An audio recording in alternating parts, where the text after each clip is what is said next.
नमस्कार दोस्तों, कैसे हैं? उम्मीद करता हूँ आप सभी लोग बहुत अच्छे होंगे, प्रिपरेशन में लगे हुए होंगे और अपनी प्रिपरेशन को चलिए आगे बढ़ाते हैं और चीज़ों को लेकर आगे समझते हैं। करंट अफेयर की लगातार क्लासेस चल रही हैं, कम समय में ज़बरदस्त क्लासेस, और ये जो सीरीज़ आप कर रहे हैं आने वाली 6 महीने में कोई भी परीक्षा होने वाली हो कब वो सब करंट अफेयर इससे कवर होगा। लगभग 1 वर्ष का हम लोग करंट अफेयर देख रहे हैं और ख़ासतौर से जनवरी से लेकर अब तक के करंट अफेयर से ज़्यादा फोकस कर रहे हैं। हम लोग क्रमवार चीज़ों को लेकर चल रहे हैं। पिछली वीडियो में आप लोगों ने मिलिट्री एक्सरसाइजेज देखी थी, उससे पहले आपने इंडेक्सेस देखे थे। आज हम लोग देख रहे हैं आर्थिक परिदृश्य, इकोनॉमिक करंट अफेयर्स, अर्थव्यवस्था के क्षेत्र से जुड़े हुए करंट अफेयर्स हैं उसके विषय में। चैनल को सब्सक्राइब नहीं किया तो कर दीजिएगा या वीडियो देखने के बाद कर दीजिएगा। चलिए, करंट अफेयर्स में ये पोर्शन थोड़ा सा ज़्यादा इंपॉर्टेंट रहता है, सारे इंपॉर्टेंट रहते हैं, लेकिन यहाँ से कई सारे क्वेश्चन सीधे सीधे बन जाते हैं, तो ये एक बड़ा पोर्शन है। माइट भी इसका एक लेक्चर हमें और बनाना पड़े। पहला पॉइंट जल्दी से, है ना, भारत के कृषि फसलों के उत्पादन के अग्रिम अनुमान। अभी हाल ही में आप लोगों को देखा होगा आप लोगों ने कि जो एस्टिमेटेड फोरकास्ट होता है कि जो फूड ग्रेन्स है उसमें किसका प्रोडक्शन कितना होने वाला है, तो ये एस्टिमेटेड प्रोडक्शन की जो कोशिश है ये जारी हो चुकी है कि कितना कुछ प्रोडक्शन हो सकता है इस बार भारत के कृषि मंत्रालय के द्वारा। नरेंद्र सिंह तोमर है ना उसके मंत्री, नाम पूरा क्या है उसका? कृषि सहकारिता एवं, एक मिनट, कृषि सहकारिता एवं किसान कल्याण मंत्रालय, ये एग्रीकल्चर मिनिस्ट्री का वर्तमान का नाम है। इसमें जो हमेशा क्वेश्चन देखे जाते हैं, जो ज़्यादातर क्वेश्चन पूछे गए, एक तो ये वाला फिगर आता है 305 मिलियन टन, और ये रिकॉर्ड है इस बार के एस्टिमेशन में। ऑलमोस्ट सारे रिकॉर्ड हैं। 305 मिलियन टन मतलब 305 मिलियन टन जो उत्पादन होगा कुल खाद्यान्न का। खाद्यान्न मतलब जो वो फूड ग्रेन, वो अनाज जिसको हम खाने में यूज़ करते हैं, ठीक है, जिसमें चावल का उत्पादन 121 मिलियन टन आंका गया है, जो कि रिकॉर्ड है। अगर ये होता तो ये रिकॉर्ड होगा। भारत में सर्वाधिक क्षेत्रफल पे यही फसल बोई जाती है, आपको पता होगा, है ना, सर्वाधिक क्षेत्र में ये फसल बोई जाती है। भारत की 51% भूमि कृषि योग्य है, ठीक है। अब देखिए दूसरे पे है गेहूं, 108 मिलियन टन का, ये भी रिकॉर्ड उत्पादन होगा। मोटे अनाज, मिलेट्स वगैरह जो होते हैं, तो लगभग 50 मिलियन टन के आसपास, 49.6 मिलियन टन के आसपास का एस्टिमेट है। दलहन, पल्सेस, इसमें इंडिया रैंक 1 है और ये भी रिकॉर्ड होगा भाई। मुझे याद है कि मैं करंट अफेयर 2 साल पहले करा रहा था, तो 16 मिलियन टन का था और उसमें भी रैंक 1 इंडिया था। प्रोडक्शन हम ऑलमोस्ट 1.5 गुना कर चुके हैं उस सिचुएशन को अगर हम देखें तो। चना ग्राम में अगर देखें 12 मिलियन टन, ये भी रिकॉर्ड के रूप में रहेगा। गन्ने का अगर देखें दुनिया में दूसरे नंबर पे हम आते हैं ब्राज़ील के बाद, तो गन्ने के उत्पादन 392 मिलियन टन, यूपी रैंक 1 आता है, ठीक है, तो इसको आपको ध्यान देना होगा। महाराष्ट्र रैंक 2 आता है, आश्चर्यजनक रूप से, बिकॉज वहाँ की भूमि या वातावरण जो है, जलवायु, वो गन्ने के लिए बहुत उपयोगी नहीं है, लेकिन फिर भी वहाँ सेकंड नंबर पे आता है वो। ये इंपॉर्टेंट है, परीक्षा में निश्चित रूप से यहाँ पे क्वेश्चन आने की संभावना बनती है, खासतौर से यूपी पीसीएस में, आरओ वगैरह में ये लोग क्वेश्चन पूछ लेते हैं। जीआईसी वाले भी रेडी रहिएगा, ठीक है, जूनियर के लिए बन सकती है बात। सीएसओ, केंद्रीय सांख्यिकी संस्थान,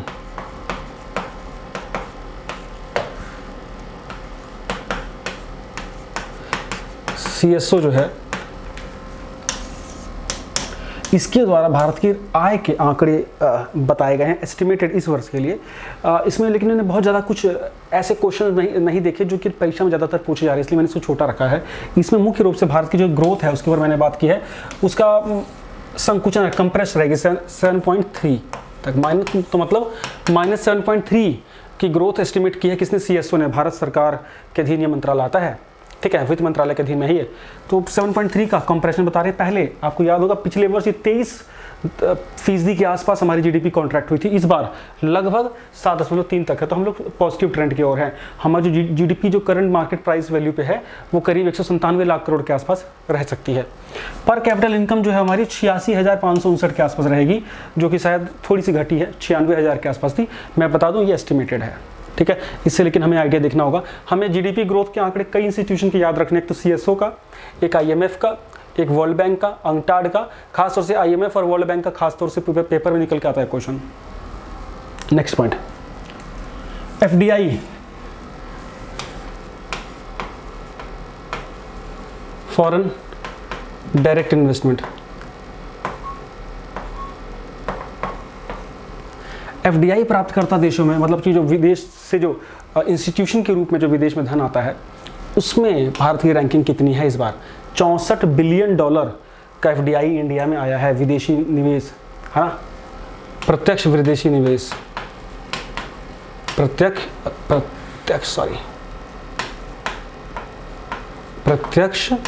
विदेशी निवेश,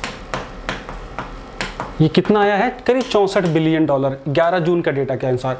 पिछली बार के मुकाबले 27% इंक्रीज हुआ है ये, और हम लोग हैं दुनिया में 5वें नंबर पे कि भारत की जिस देश में एफडीआई आए। एफडीआई आने का मतलब क्या? उस देश के इंस्टीट्यूशंस पे, उस देश के विकास पे जो बड़ी संस्थाएं होती हैं उनको भरोसा होता है, इसलिए इन्वेस्टमेंट आती है। ठीक है, अब देखिए वर्ल्ड में अगर रैंकिंग देखी जाए तो उसमें रैंक 1 पे यूएस है, यूएस में सबसे ज़्यादा एफडीआई आया है। दूसरे नंबर पे चीन है, तीसरे पे हांगकांग है, चौथे पे सिंगापुर है, 5वें पे हम हैं। और ये किसकी? ये अंकटाड की रिपोर्ट थी। अंकटाड की रिपोर्ट है, वर्ल्ड इन्वेस्टमेंट रिपोर्ट, विश्व निवेश रिपोर्ट, जिसमें ये एफडीआई की बात कही गई है। तो एफडीआई में भारत 5वें स्थान पे आया है। डन हो गया। अगर भारत के वित्त मंत्रालय की अगर हम बात करें तो भारत के वित्त मंत्रालय के रिकॉर्ड के अनुसार जो एफडीआई है वो करीब $83 बिलियन का है। ठीक, लेकिन हम यूएनसीटीडी का अगर देखेंगे तो ये करीब $64 बिलियन की बात करते हैं। चलिए, विदेशों से धन भेजने के मामले में, मतलब फॉरेन रेमिटांसेस जो हम मनी ऑर्डर के रूप में भेजते हैं, जो विदेश में कोई कमा रहा अपने इंडिया में भेज रहा है वो, तो विदेश से भारत में विदेश से धन आने के मामले में, फॉरेन रेमिटांसेस के मामले में दुनिया में सबसे ज़्यादा रेमिटांस कहाँ आया? इंडिया में। करीब $83 बिलियन, मतलब सबसे ज़्यादा पैसा इंडिया में आया है। और चीन में करीब $55 बिलियन, बहुत पीछे है चीन। ठीक है ना, तो मतलब भारतीय सबसे ज़्यादा भारत में धन भेजते हैं, विदेशों से भारत में धन आता है। एक तरह से फॉरेन मनी ऑर्डर लगा लीजिए। ठीक है, तो विदेशों से धन प्राप्त करने के मामले में, अपने लोगों के द्वारा धन प्राप्त करने के मामले में इंडिया सबसे ऊपर है। ये रिपोर्ट किसके द्वारा जनरेट की गई है? वर्ल्ड बैंक, विश्व बैंक। ध्यान देते रहना। डीएसएसबी, टीजीटी, एसएसटी की क्लासेस चल रही हैं पार्ट बी की, चाहे तो ज्वाइन कर सकते हैं। जूनियर सुपर टेट के मैथ साइंस का बैच स्टार्ट है, जूनियर सुपर टेट के जीएस का, जूनियर सुपर टेट के जीएस प्लस एसएसटी का की क्लासेस स्टार्ट हैं। आप चाहे तो इसको ज्वाइन कर सकते हैं। नंबर आप लोगों को पता होगा 7678668827। ठीक है, एम कृति ऐप अगर आपने इंस्टॉल नहीं किया तो जरूर कर लीजिएगा, निश्चित रूप से आपको फायदा होगा। ठीक हो गया। नेक्स्ट क्वेश्चन की ओर अगर हम चले, एमएसपी, मिनिमम सपोर्ट प्राइस, न्यूनतम समर्थन मूल्य, खरीफ की फसल के, खरीफ फसल कौन है? जो गर्मी में बोई जाती है और सर्दियों में खासतौर से काटी जाती है। उसमें धान का एमएसपी सबसे ज़्यादा बार पेपर में पूछा गया है, पीसीएस में, ध्यान देना। धान का एमएसपी बढ़ा दिया गया है और 1940 रुपये पर क्विंटल हो गया है। ठीक है, बहुत ही इंपॉर्टेंट भाई। पैडी राइस, ठीक है, बाजरा 2250, मक्का 1850, कपास 5025 रुपये। ये फिगर जरूर याद रख लीजिएगा, जरूर जरूर जरूर जरूर जरूर जरूर याद रख लीजिएगा। 9 जून का ये आंकड़ा है, तो ये खरीफ सीजन की एमएसपी है। ये डन हो गया। नेक्स्ट अगर देखेंगे, एलआईसी अभी न्यूज़ में थी, life insurance corporation of India, Bharat सरकार की है ना, जीवन बीमा कंपनी, और दुनिया की 10 मूल्यवान इंश्योरेंस कंपनियों में शामिल हो गई है। विश्व की 10 मूल्यवान बीमा कंपनियों की सूची में शामिल हो गई, 10वें नंबर पर ही है। दुनिया की सबसे मूल्यवान इंश्योरेंस कंपनी कौन है? पिंग इन, चाइना की है। ठीक है, फिर अलियांज भी है जर्मनी की, वो भी इसमें है। देखिए, दुनिया में इंश्योरेंस सेक्टर एक बहुत बड़ा डेवलप्ड सेक्टर है। भारत में अभी ये अंडर डेवलप्ड सेक्टर है, या अंडर पेनिट्रेटेड सेक्टर है। अभी यहाँ पेनिट्रेशन नहीं है। दुनिया में, भारत में सिर्फ 5% लोगों ने लगभग इंश्योरेंस करा रखा है अभी, तो बहुत बड़ा स्कोप है ना। और इसमें एलआईसी भी तो सबसे मूल्यवान कंपनी है, और ये सेक्टर बहुत तेज़ी से ग्रो होगा इंडिया में आने वाले समय में। नेक्स्ट बहुत इंपॉर्टेंट, और मैं इस क्वेश्चन को पेपर में देख रहा हूँ कि क्वेश्चन मुझे दिख रहा है पीसीएस वगैरह में तो, या जूनियर वगैरह में क्वेश्चन आपको देखने को मिलेगा। एनजीएफएस का सदस्य बन गया है आरबीआई। एनजीएफएस एक समझौता है, network for grinning the financial system. मतलब 2017 में एक समिट हुआ था, वन प्लैनेट समिट पेरिस में। ठीक है, जिसमें ये इसकी स्थापना की गई थी। एक ऐसा एसोसिएशन बनाया जाए जिसके अंतर्गत कि जो भी वित्तीय कार्यक्रम या वित्तीय सिस्टम डेवलप हो अब, तो उसमें ग्लोबल वार्मिंग का, क्लाइमेट चेंज का या वातावरण का ध्यान रखा जाए। तो मतलब अब जितने दुनिया के बड़े बड़े फेडरल बैंक हैं, सेंट्रल बैंक है, जैसे भारत में आरबीआई है, यूएस में यूएस फेड है, फेडरल बैंक है, तो उसी प्रकार जो बड़े बैंक्स हैं वो ऐसे नियम कानून बनाएं जिससे कि पर्यावरण का संरक्षण होता रहे वित्तीय समावेशन के साथ, है ना। तो इसका भारत क्या है, अब भारत जो आरबीआई है वो इसका सदस्य बन गया है। तो अब आरबीआई की रूलिंग में भी आरबीआई इस पोर्शन पे भी काम करेगी कि उसके जो डिसीजंस हैं फाइनेंशियल एक्टिविटीज़ को लेके, उससे जो एनवायरनमेंट प्रोटेक्शन है उसका कार्य भी हो सके। तो बहुत ही इंपॉर्टेंट भाई, ये समिट भी इंपॉर्टेंट है। डन। अभी वर्तमान में इसमें 75 देश के बड़े बैंक शामिल हैं। नेक्स्ट, भारत का फॉरेक्स 20 अगस्त की डिटेल में बताऊं तो $616 बिलियन, $606 बिलियन चौथे नंबर पे है सबसे ज़्यादा विदेशी मुद्रा भंडार वाला देश। सबसे एक नंबर पे है चाइना। तो भारत का विदेशी मुद्रा भंडार वर्तमान में कितना है, करीब $616 बिलियन के आसपास। मार्च मतलब अप्रैल में ये था $604 बिलियन, है ना, जब इसने ब्रिटेन को पीछे छोड़ा था। फिर कुछ दिनों में ब्रिटेन ने इसको टेक ओवर कर लिया। तो अभी हम लोग चौथे नंबर पे हैं। दूसरे नंबर पे स्विट्जरलैंड है और फिर दूसरे नंबर पे जापान है, तीसरे पे स्विट्जरलैंड है। ठीक है, बहुत ही इंपॉर्टेंट ग्रुप है ये। अब देखिए, ये जो विदेशी मुद्रा भंडार है ये तो करेंसी की फॉर्म में होता है, विदेशी मुद्रा फॉर्म में, उसके बाद गोल्ड की फॉर्म में होता है और कुछ SDR की फॉर्म में होता है। तो 3 प्रकार से होता है ये। गोल्ड की फॉर्म में कितना है, $37.2 बिलियन। SDR मतलब स्पेशल ड्राइंग राइट्स, ये IMF के पास होते हैं कुछ स्पेशल राइट्स कि जहाँ से आप धन का आहरण कर सकते हैं IMF के द्वारा। तो वहाँ कितना हमारा रिजर्व है, करीब $1.5 बिलियन। ठीक है, और ओवरऑल इन सबको मिला के हमारा कितना हो गया, $616 बिलियन, $616 अरब। नेक्स्ट क्वेश्चन, आर्थिक स्वतंत्रता सूचकांक, इकोनॉमिक फ्रीडम इंडेक्स 2020-21, रैंक 1 कौन है, सिंगापुर है। इंडिया 26 पे। आर्थिक रूप से जो स्वतंत्र देश की रैंकिंग बनाई गई है, मतलब आर्थिक रूप से जो कितना समृद्ध देश है या कितना सक्षम देश है, कितना सबल देश है वो, है ना, इकोनॉमिकली कितना एक्टिव या फ्री है ना, किसी पे डिपेंडेंट नहीं है। Rank 1 Singapore, India 26। डन हो गया। अच्छा क्वेश्चन है, आ सकता है ये। ग्लोबल एनर्जी ट्रांजिशन इंडेक्स, ऊर्जा के क्षेत्र में, पावर के क्षेत्र में प्रदर्शन करने वाले देशों की स्थिति कैसी है, पावर के क्षेत्र में देश कैसे प्रदर्शन कर रहे हैं, उसके आधार पे रैंकिंग निर्धारित करता है वर्ल्ड इकोनॉमिक फोरम, विश्व आर्थिक मंच। विश्व आर्थिक मंच, ठीक है। ये पेपर में आता है ये कई बार कि वर्ल्ड एनर्जी ट्रांजिशन इंडेक्स कौन बनाता है, वर्ल्ड इकोनॉमिक फोरम। रैंक 1 पे बहुत समय से, इवन 4 साल से स्वीडन ही है। भारत 87वें नंबर पे है, 87 पे। भारत किस पे है, 87 पे एनर्जी ट्रांजिशन में। श्रीलंका 69 पे, चाइना 68 पे, नेपाल 92 पे, पाकिस्तान 104 पे। डन हो गया। क्लियर है। इसकी PDF टेलीग्राम ग्रुप में ले लीजिएगा। टेलीग्राम ग्रुप ज्वाइन नहीं किया तो जरूर ज्वाइन कर लीजिए। और उसके बाद PDF एम कीर्ति ऐप पे मिलेगी। एम कीर्ति ऐप पे हम लोग 10,000 लोगों से ज़्यादा हो चुके हैं।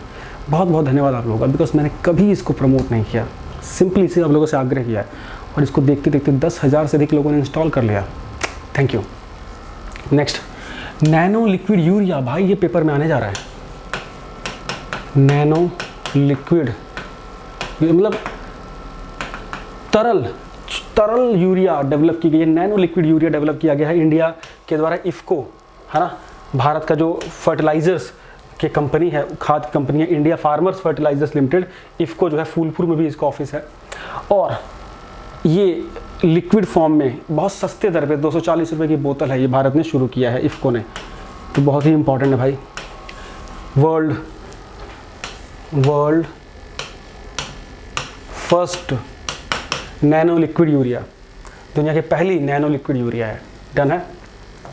नेक्स्ट क्वेश्चन, फोर्ब्स अरबपतियों की सूची। फोर्ब्स एक संस्था है जो कि अरबपतियों की सूची निकालता है हर साल। उसकी सूची में रैंक 1 है जेफ बेजोस, अमेजॉन कंपनी के मालिक। ध्यान देना, ई-कॉमर्स कंपनी है। एलन मस्क स्पेस एक्स और टेस्ला कंपनी के मालिक। टेस्ला इलेक्ट्रिक चलने वाली दुनिया की सबसे ज़बरदस्त कारें हैं, तो कार कंपनी लगा लीजिए। बर्नार्ड अर्नोल्ड, ये फ्रांस के हैं उद्योगपति। बिल गेट्स माइक्रोसॉफ्ट वाले 4थे नंबर पे। मुकेश अंबानी अपने रिलायंस वाले 10वें नंबर पे। तो रिलायंस कंपनी के मालिक मुकेश अंबानी 10वें नंबर पे। 24वें नंबर पे हैं गौतम अदानी, अदानी ग्रुप के मालिक। 71वें नंबर पे शिव नदार हैं, SCL टेक्नोलॉजीज़ के मालिक, IT कंपनी है। 117वें नंबर पे राधा कृष्ण दमानी हैं, डी मार्ट करके कंपनी है। एवेन्यू सुपरमार्ट करके भी जो मॉल्स वगैरह बनते होंगे ना, जो सुपर बाजार टाइप के आप लोगों ने देखे होंगे देश भर में, डी मार्ट्स वो हैं, वहीं के हैं। ठीक। 121वें नंबर पे उदय कोटक हैं, कोटक महिंद्रा बैंक के मालिक। 137वें नंबर पे लक्ष्मी मित्तल है, आर्सेलर मित्तल जो बहुत फेमस स्टील कंपनी है उसके मालिक। 168वें नंबर पे कुमार मंगलम बिरला है जो आइडिया कंपनी के मालिक, अन्य भी बिजनेस है उनके। 169वें नंबर पर साइरस पूनावाला, ठीक है, serum institute of India company के मालिक जो कोविड की वैक्सीन बना रही है। ठीक है, नेक्स्ट क्वेश्चन की ओर चलते हैं उड़ते हुए। अब देखिए समय कितना कम लगा है। काम मतलब काम, बात मतलब सिर्फ काम की बात। ठीक है, आप लोगों को दिक्कत ना हो इसलिए मैंने बिल्कुल सारी वीडियो डीमोनेटाइज कर रखी है, हमारी वीडियो पे कोई ऐड नहीं आता है। ठीक, नेक्स्ट अल सल्वाडोर। अभी हाल ही में एक देश हुआ है लैटिन अमेरिका का जिसने बिटकॉइन को लीगल कर दिया, लीगल करेंसी के रूप में यूज़ होगी, लीगल टेंडर के रूप में यूज़ होगी। जैसे हम नोट वगैरह सिक्के वगैरह यूज़ करते हैं ना, वैसे यूज़ होगी वो ट्रांजैक्शन के रूप में। Done. Next carbon neutral oil. America के द्वारा तैयार किया जाने वाला कार्बन न्यूट्रल ऑयल प्राप्त करने वाली भारत की पहली कंपनी, मतलब कार्बन न्यूट्रल मतलब कि ऐसा तेल जिसमें कार्बन की मात्रा शून्य है ना, प्राप्त करने वाली भारत की पहली कंपनी भारत की कौन सी है? RIL, Reliance industries limited. Reliance industries limited. Done हो गया, डन हो गया। नेक्स्ट है FTA, फ्री ट्रेड एग्रीमेंट, मुक्त व्यापार समझौता हुआ है भारत कभी हाल ही में किस देश के साथ? मॉरिशस के साथ। मॉरिशस के साथ हमेशा हमारा पहले भी कराधान समझौता है जिसका खूब कंपनियां यूज़ भी करती हैं। तो अभी हाल ही में एक मुफ्त व्यापार समझौता भी हुआ है, FTA फ्री ट्रेड एग्रीमेंट भी बोलते हैं, वो हुआ है मॉरिशस के साथ। इस एग्रीमेंट से बहुत फ़ायदे होते हैं, दो देशों में आपसी में इस कानून के बाद व्यापार करना थोड़ा आसान हो जाता है। दोनों देशों में व्यापार कर रही संस्थाओं को फ़ायदा होता है ना, वो कहीं भी टैक्सेशन पे कार्य कर सकते हैं, चीज़ें आसान हो जाती है, कई सेवा शर्तों में छूट मिलती है। नेक्स्ट क्वेश्चन, TCS दुनिया की तीसरी सबसे बड़ी IT ब्रांड हो गया है। IT के क्षेत्र में सेवा देने वाली दुनिया की तीसरी सबसे बड़ी कंपनी हो गई TCS, करीब करीब 12 लाख करोड़ के आसपास का उसका कैपिटल है। ठीक है जी, दुनिया की सबसे बड़ी IT कंपनी है एक्सेंचर, दूसरी है IBM, तीसरी है अपनी TCS, टाटा कंसल्टेंसी सर्विसेज। ठीक है, इन्फोसिस है इंडिया की दूसरी IT ब्रांड सबसे फेमस, तीसरा है विप्रो जो भी हाल ही में शामिल हो, जो 1 लाख करोड़ से ऊपर का टर्नओवर उसका हो गया है, तो ध्यान आपको दे देना है। नेक्स्ट क्वेश्चन है आपके सामने, SFB स्मॉल फाइनेंस बैंक, मैंने पहले ही बताया था फाइनेंस बैंक ये क्या होते हैं? To save cooperative banks.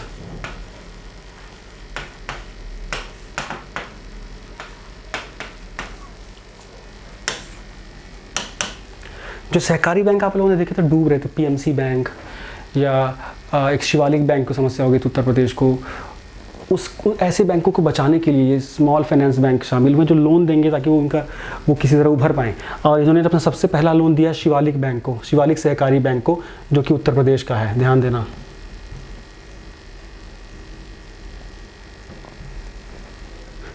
ठीक है, इतना सा था बस। देखिए कितने कम समय में आप लोगों ने कितना अच्छा करंट अफेयर कर लिया। Thank you so much, bye bye.